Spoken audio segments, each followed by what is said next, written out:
So how much projector do you actually need? Today, we have two JMGO projectors. One is obviously like the big flagship, and another one is more of an entry-level model. And the question is, when you're buying a projector, like how much do you need to spend in order to get all the features that you might want out of a JMGO projector?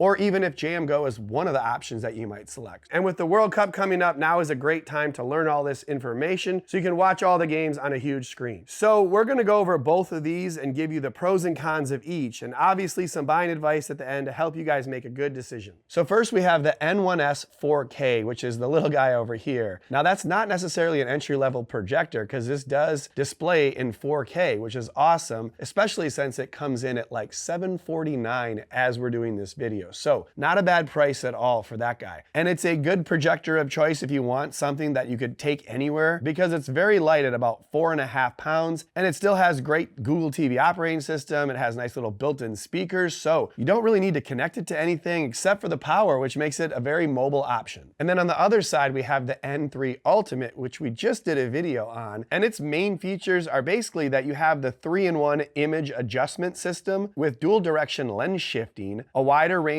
optical zoom, and an AI motorized gimbal. But it started out at $3,000 and now it's already down to $2,400. So I want to start off by talking about the external build and kind of connectivity of both of these projectors. As you can obviously tell, the N3 Ultimate is larger than the N1S 4K, but compared to some of the higher end projectors that the N3 Ultimate competes with, it's still very portable and can be taken basically anywhere. However, the N1S 4K is significantly lighter and just has a different level of like pick up and play and run around with it portability versus its competitors. And with the small case that it comes in and how light it is, you could literally take it anywhere for a massive screen to watch at a very low price. Now, both of these also have the Google TV operating system, which is actually what's displayed behind me, one of my favorite OSs, period. It's extremely user-friendly, very intuitive. It offers basically every app you can think of and gives you really good recommendations and offers free content. So if you've cut the cord or you've cut all the apps out, you still get some free TV shows and movies. Very awesome. But if you want more than just that operating system, let's talk about connectivity. The N1S 4K has one HDMI input, and I believe it can game at 4K 60, which is great. But you can't connect any sort of console and a soundbar at the same time just because it only has that one HDMI input. I'm not sure how often you probably do that. It does have decent speakers on the side, so you're probably good there on the sound, or just use headphones and Bluetooth. But on the other side, the N3 Ultimate has two HDMI connections, so you can game on a console and you can still send sound out to a soundbar or sound system if you wanted to run an HD cord across the room or whatever. But I still think a great option for either one of these projectors is to connect with Bluetooth, just because the latency on the Bluetooth is pretty low and still sounds great, and it's just no cords in your way and it's very easy. And while I love the N1S 4K for its like simplicity, I do like how the N3 Ultimate has the HDMI cords and all the connections on the base plate and not the actual projector. So it's easier to move that freely, and I think it's great, especially with the AI gimbal we're going to talk about in a second. And while technically both of them have HDMI 2.1, they can't actually do 4K at 120 Hertz gaming, which is what people think of when we talk about that. The N1S maxes out at 4K 60 for gaming, but it can do 240 Hertz at 1080p resolution with as low as 17 milliseconds latency. So that's pretty good for gaming. Now on the other side, the N3 Ultimate still does only 4K 60 as the max refresh rate for that 4K resolution. But when you get the 240 Hertz refresh rate on this at the 1080, you have as low as 1 millisecond input lag. So that's crazy. And you also get the VRR, so you know there's reduced screen tearing. You're just gonna have a little bit better gaming performance out of that. Not to mention it's brighter and better. So we're gonna talk about that more, but I think you're gonna get a great gaming experience out of either one of these projectors, to be honest. Now, even though the gaming specs are relatively similar between the two projectors, one thing that's pretty different is the actual gimbal that they use. And to be honest, I'm not mad at the N1S 4K because JMGO in general does a great job with these, but it just goes up and down, and then you kind of physically move this thing around, which is fine. It's really light, it's not hard to do. And I think if you're talking portability and you just want to set it down and shoot on a wall or whatever, the gimbal is very sufficient and nice for the price point this is. Now, the N3 Ultimate has an AI gimbal that can move both vertically and horizontally automatically. It's pretty awesome actually. You can just set this down and use the remote and hold down a button, and as you move your hand left and right, up and down, the actual projector does the same. So it's pretty easy to just do that and then auto screen fit by getting it relatively close, and then it has a bunch of other features that then lock into the screen. We actually were messing around with this in our living room, and we would just like turn it really far to the left, and then we'd be like auto screen fit, and it would search around the entire room and find our screen again and then lock right into it. I even took the N3 Ultimate into my son's room and was kind of messing around with him because I just set it in his way while he was gaming.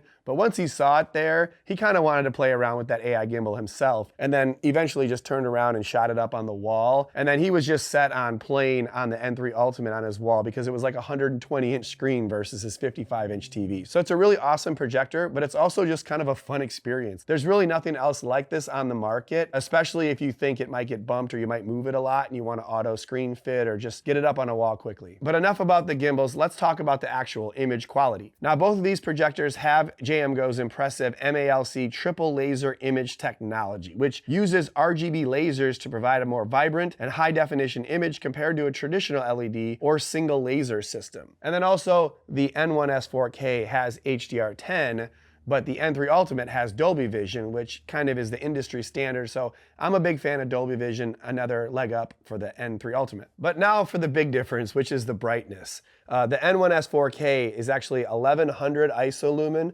while the N3 Ultimate is 5800 ISO lumens. So that's a massive number. And I think both of them look really good in the dark, but the difference would be that the N3 Ultimate could actually be displayed with a significant amount of ambient light in the room. So here's what it looks like with the N1S 4K in the dark. Looks really good. It has a 1601 contrast ratio, which is not bad, and you can see 1100 ISO lumen, as we talked about. And then when you turn the lights on, a little bit harder to see what's going on, but it still could be done. But I think that's where the extra brightness of the N3 Ultimate comes in, because again, in the dark, fantastic image quality. You got 20,000 to 1 contrast ratio, so that's over 10x the amount, and you can really see that in a dark room. But even in a bright room, it still looks pretty good. The picture quality holds up, so if you're considering if you're going to watch this with some ambient light, it might be worth it to upgrade to the N3 Ultimate. And I briefly touched on the N3 Ultimate's ability to kind of auto screen fit and lock in pretty well, and that's because of the three things, one of them being the AI gimbal we already talked about. But the second feature that helps it do that is the wide optical zoom range, which is 0.88 to 1.7 to 1, which is a lot larger than the normal optical zoom range you get on projectors like this. And that allows you to change screen size optically with the lens instead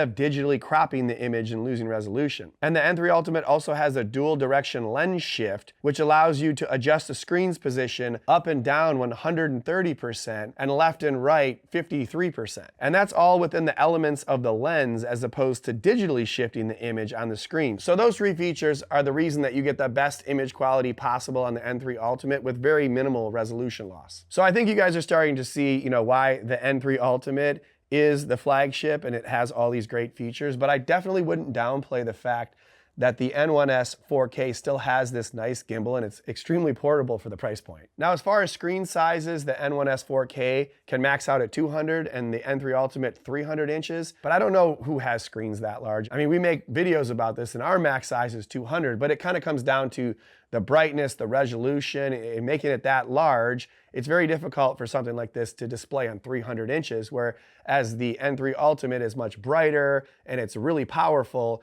It will be able to perform well at the biggest sizes. So I'd probably say 80 to 120 inch for the N1S 4K, and I do think that this can do 200 inch screen very easily. So again, if you're looking to watch movies or sports on the biggest screen possible, the N3 Ultimate can definitely handle it and will make something like the World Cup look amazing at a party with friends and family. Now, I feel like the N3 Ultimate is kind of picking on the little brother here, but there is one thing they can both do, and that is watch 3D movies. So if you have a pair of active 3D glasses, both of these can provide that content, which is awesome. I know there's a lot of 3D movie watchers out there, so the good news is you could pick either one of these projectors. Now, both of these projectors do have built-in speakers that are pretty similar overall. The N1S 4K has two 10-watt speakers, and JMGO says that the bass can get as low as 55 Hertz, and it has DTS, while the N3 Ultimate has two 12.5-watt speakers that can handle bass as low as 35 Hertz with DTS X. So yeah, the N3 Ultimate's a little bit more powerful, but realistically for me, I'm going to connect these to some sort of sound system, whether it be with that eARC port, or if you have something plugged into that for the N1S 4K, I would Bluetooth to a speaker or soundbar. And of course, on the N3 Ultimate, you can do both of those things. You can connect to a soundbar, connect Bluetooth, still have something plugged in. But the bottom line is I'm going to connect both of these to a sound system so that it matches the picture quality you're getting out of them. And then since we're talking about sound,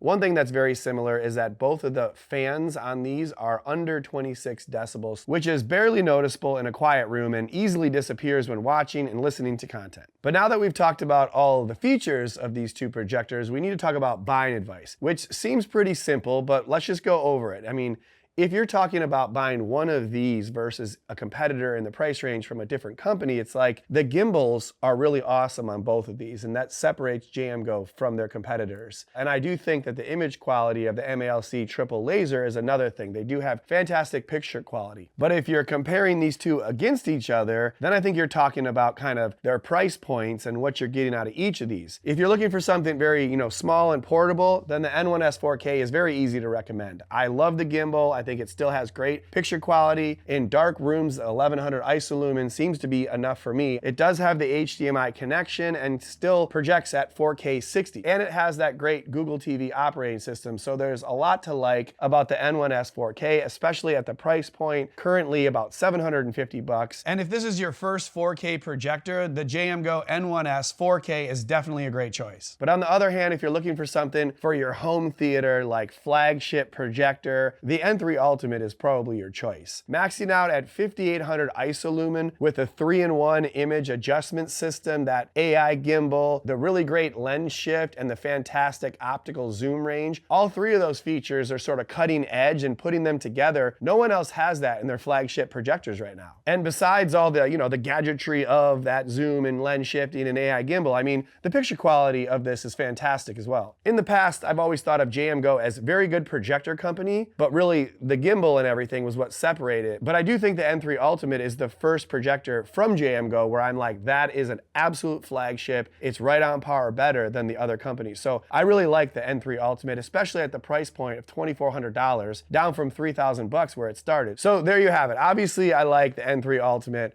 I do think the N1S 4K has great use cases as well, and I think that both of them are great compared to other brands. So if you want more information or you want to pick up one of these projectors, definitely check the links in the description below, and make sure to smash the like button and subscribe to the channel if you haven't already. Let me know if you have any questions or comments down below, and I'll see you guys in the next video.